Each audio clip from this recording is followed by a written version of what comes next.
at is, well, what kind of depth do the Bears have at quarterback? And really, after their top two, who they're fairly certain they want to see play, they really have no sure thing. So, yeah, I would think that at some point Chris Sims could be a factor in what the Bears do. Hub, any update? I think it's really interesting that there's actually a bridge to the Favre story here, and that I firmly believe, even though they've got 6 of them, if you want to count Jake Plummer, that Chris Sims is the best quarterback on the Tampa Bay Buccaneers. But his relationship with John Gruden, the water is so poisoned that it's just not going to happen.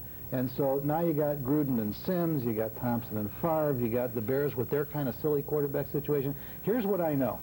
If the Chicago Bears go into the regular season, even if they've resolved the alleged open competition between Rex Grossman and Kyle Orton, but nothing at number 3 than a competition between Nick Hill and Caleb Haney, these undrafted free agents from losing programs, that's inexcusable. They've got to get a veteran for number 3, only because they're so unsettled at 1 and 2. And so, absolutely, regardless of what you think of Chris Sims' upside, if he's available, you got to make a run at him. Kyle Orton, Rex Grossman, were you going to say something, Dan? Well, I was going to say this, though. I think there is something to be said for using that 3rd spot as a developmental quarterback, which is, I think, what the Bears are hoping to do. But if you have an opportunity to get Sims and you really like him, why not put him in the mix?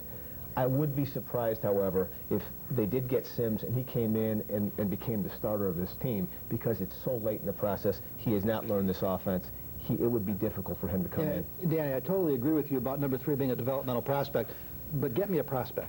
Not an undrafted free. I mean, no offense, Nick Hill and Caleb, you know, but they're not. Well, hey, you never know, though. Yeah. Tony Romo. I know. I knew Tony Romo was guys, right? You knew that was coming. Speaking of surprises, you as a fan, are you surprised that this team is going to camp with Kyle Orton and Rex Grossman battling for the top spot at the position? I was actually, you know, if you looked in the free agent, there wasn't really anybody to pick up. And if they were going to trade somebody, it was going to hurt their other parts of the team. So I think this is going to be Ron Turner's last year to deal with the 2 guys he has in his system. I have to disagree about Chris Sims. I'm not a big fan of the left-handed quarterback. And I remember watching Chris Sims against the Bears, and he made him look like a turtle. He couldn't get the passes off. He didn't have really good field vision.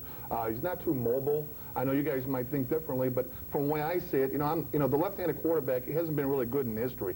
I mean, you got Kenny Stabler, you got Steve Young, Boomer Esiason, you know what I mean? You got another left-handed quarterback playing wide receiver in a penitentiary, you know what I mean? And I don't like left-handed quarterbacks. I have no problems with Kyle Orton and Rex Grossman, the 2 other guys. Unfortunately, NFL Europe's not around. I would have liked to see, and too bad he retired, Trent Dilfer.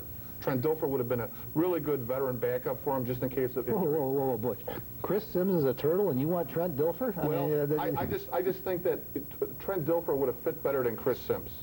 Just because, the Bears are, right-handed quarterbacks going to left-handed quarterbacks. It changes around who's playing the blind side on the tackles. That's my concern. I think more of an offensive lineman. Let me go back to Hub for a second, because, Hub, you touched on this. Is it really going to be a full-fledged competition between Grossman and Orton? You know, guys, let me, 20 minutes, time to get in trouble. My sources are telling me that that it's an open competition between Kyle Orton and Rex Grossman, which Kyle Orton has already won. And that's what I'm hearing. Wow. And do you agree with that decision if your sources are right? I am a Rex Grossman guy. Call me crazy. Why? Because I think that what you've seen, again, we can tie all this together. We're talking about Aaron Rodgers, Brett Favre. Aaron Rodgers may be great. We just don't know. I don't know what Kyle Orton has, and I'm giving him the benefit of the doubt. I saw Rex Grossman for half a football season be an MVP candidate. Is that player still there? Given the weapons, which he doesn't have right now. I've had a sense, I've had a taste of what Rex can do, and I'll be honest, I like him a lot personally. He's not my friend, but he says the right things. He sounds like a quarterback to me. He sounds like a leader. Kyle is, to me, he's still just a big kid who may be a quarterback. Dan? I got to say, I have always liked Kyle Orton as a quarterback, going back to his days at Purdue, and I believe there is potential there. And I frankly am excited about seeing what he can do this year if he becomes a starter. Now, I'm not totally off the Rex Grossman bandwagon either. I'm with you. He's done some good things. What he has not done is be a consistent NFL quarterback. He has been too up and down throughout his career. There is still time for him to become a consistent NFL quarterback. It's going to be difficult for him to do it with this team, as you alluded to, because of all the uncertainty, starting with the offensive line, then with the receivers, and then finally with the running game. So whoever wins this job actually might not be a winner at all. They might be the loser because they have so much to overcome. Butch? Well, you know, I think Rex Grossman brings something to the table. However, Kyle Orton hasn't been given a chance to prove what he can do in actually game time when things really matter. You know what I mean? If he's chosen number one right now, let's go with him. Let's put our support behind him. We know there's good Rex, bad Rex. Is there a good Kyle, bad Kyle? You know what I mean? If he can play within a system, Ron Turner can plug in plays with the new guys they brought into the team, let's go with it. You know what I mean? Rex Grossman, you know, he's up and down. I mean, you can't do that. I mean, the Bears are going to be playing in a division where I think 1 or 2 games is going to matter between first and third place. So if Kyle Orton's the guy, if he can play within a system and minimize mistakes and manage the team, and Ron Turner can find plays and the players to plug in, I'm all for it. Hub, I know you're chomping at the Well, bit. I want to tell you what one of the problems is for both Kyle and Rex. And Danny, I don't know if you agree, but the consensus I'm hearing after the OTAs and mini camps is there's a good chance that the starting wide receivers on opening day are going to be Devin Hester and Brandon Lloyd. Now, if not, they're going to be 2 of the top 3. Can you imagine playing quarterback in the NFL with 2 starting wideouts, neither of whom has ever run an NFL route in their lives? I mean, they are so threadbare at wide receiver that it's just unfair. Greg Olsen, I think, is going to be a Pro Bowler. You know, we can hope that the offensive line is going to be better. We can't count on it. And now we're asking these quarterbacks to play, and I feel bad for both of them. Yeah. Well, that's one of the things that I kind of found funny about people saying, would Brett Favre choose to come to the Bears? Now, this is a guy who didn't think the Packers wide receivers were good enough. He wanted them to bring in Randy Moss. He's going to come here to throw to these guys who, like you say, have no NFL experience. They're unproven as a rule. So, yeah, it's going to be tough for a quarterback. Who will open up at center? Who will open up under center at Indy on September 7th? Right now, it looks to be Kyle Orton, just from what I'm hearing now. I don't hear as much as they say, but it doesn't matter who's underneath the center. They really didn't improve that offensive line too much. Danny? I think it's going to be Orton. I've already said, yeah, I'm hearing it's Orton. All right, we will continue our talk. Who will be behind the quarterback? That's my question at starting running back for the Bears. And that comes your way next here on the Sunday Night Roundtable on CLTV. You're watching CLTV's Sports Page.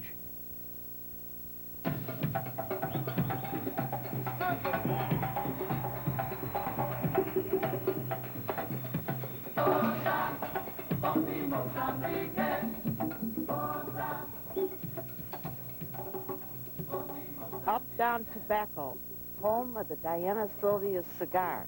I'm Diana, and I have the largest selection of premium hand-rolled cigars in the world. Come on in, or give us a call. To really have fun this summer, we recommend you take it all off. Okay, well, how about just half off?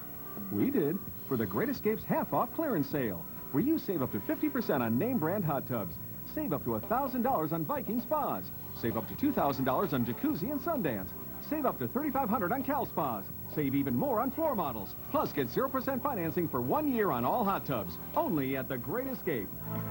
Every day, shop the Great Escape.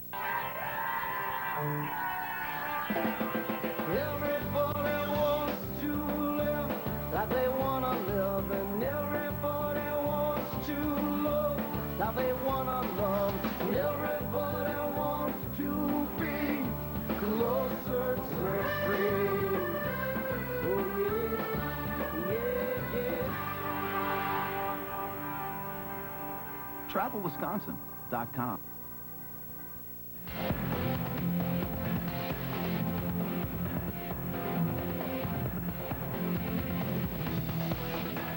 Now, Kevin Jones' rookie's numbers were impressive, but thanks to a pass-happy offensive coordinator and injuries, it's been downhill ever since for the former Lions running back. To me, the signing of Jones, and I'll start with you here, Butch, the signing of Jones to a one-year deal was a, I don't know, low-risk, high-reward. Do you agree? Yeah, I agree. I think one of the things you look at is that, you know, he had the ACL and he's ready to go and things like that, but I think everyone really knows, you know, even though he's ready to go now, what's going to happen when he gets fatigue sets in.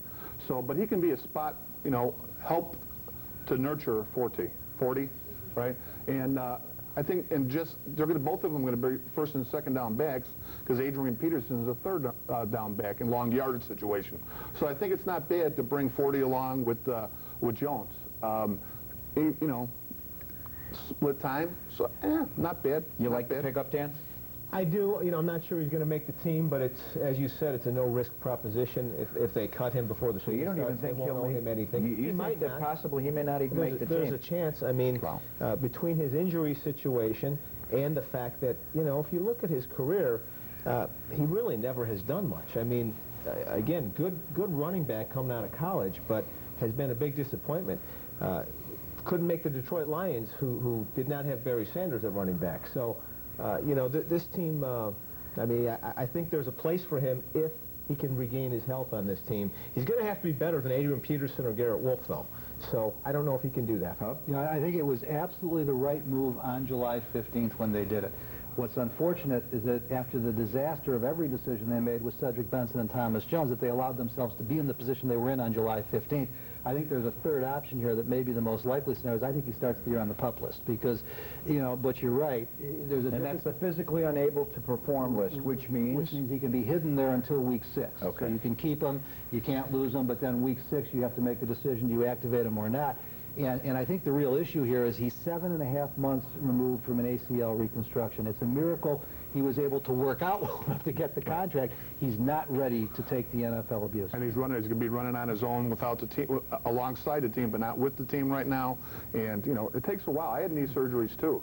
And you just don't pop up right away. You got to get the strength back. You have to get endurance. I mean, when fatigue, like I said, when fatigue sets in, we'll have to see what happens. They selected Matt Forte, second round. How effective will he be in his rookie season? Yeah, he better be damn good. He's what you got. You know, I mean, he's clearly going to be the starter. You know, Adrian Peterson's not. You know, Garrett Wolf is not.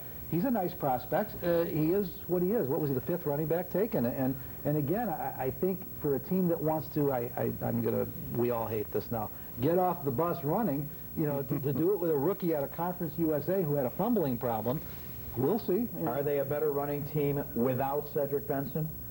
No, they are not. That's why they decided to keep Benson initially, because they thought that he was their best running back, or maybe their second best to Forte. But I think they're a better team, they're a better locker room without Benson. I think there were some questions about accountability and those things that cutting him answered. So right now they have to hope that Forte looks like he did in college. He was a great college back at Tulane. Had a really nice Senior Bowl against some better competition, and really looked good in minicamp. So all the signs have been positive, but we haven't seen him. With pads on, he's totally unproven at the NFL level. Hub, Devin Hester wants to be paid like a top wide receiver in the NFL. Will he succeed or fail in that position with the Bears? I don't want to say whether he'll succeed or fail as a wide receiver because I just haven't seen enough yet. After what I saw last year with 1 year under his belt, he was still way too far behind. He is such a special player, special athlete, that maybe he can do anything. But you can't pay him as a number 1. How do you do that? I mean, right now he's not even a number 4. So, you know, this is. I think what they have to do is offer to make him far and away the highest paid returner and special teams player in history. And he may want to talk it over with his advisors and say, do we take the money now and risk the money that may be there a year from now, but probably won't be there a year from now because he's a long shot to become a great wide receiver. And how much does starting him at wide receiver hurt special teams on this team? Well, he's going to be tired, obviously, but, you know, he draws double teams all the time when he's running at wide receiver. They have to pay special attention to him. And obviously when you're in the game, you're going to be losing a little bit. But right now, a lot of teams are kicking away from him. So it really doesn't matter quite a bit. You know what I mean? Kickoffs, they'll kick to him. They'll squib kicks. They'll put it in the corner so the Bears can't set up the return. So I don't think that really matters quite as much. Punts, everyone's angling out of bounds. I mean, over the offseason, people try to get the... But that still helps the team, though. Right. When they kick away from it, it helps the team, too, because obviously it creates opportunities for others, or they get the ball out of bounds, which is a better... And it's less first downs you need to get a touchdown. And I agree with that. You know, the Bears have to use that as a weapon now. I mean, they can't be going 3 and out and getting false starts in a 2nd and 15 and things like that. You know, the Bears, if they know they're going to get the ball in the 40, hey, that's six first downs. You know? Danny, let me ask you. Wide receivers coach Daryl Drake says that the Bears wide receiver core today is better, even without Bernard Berrien as part of the core. You buy that?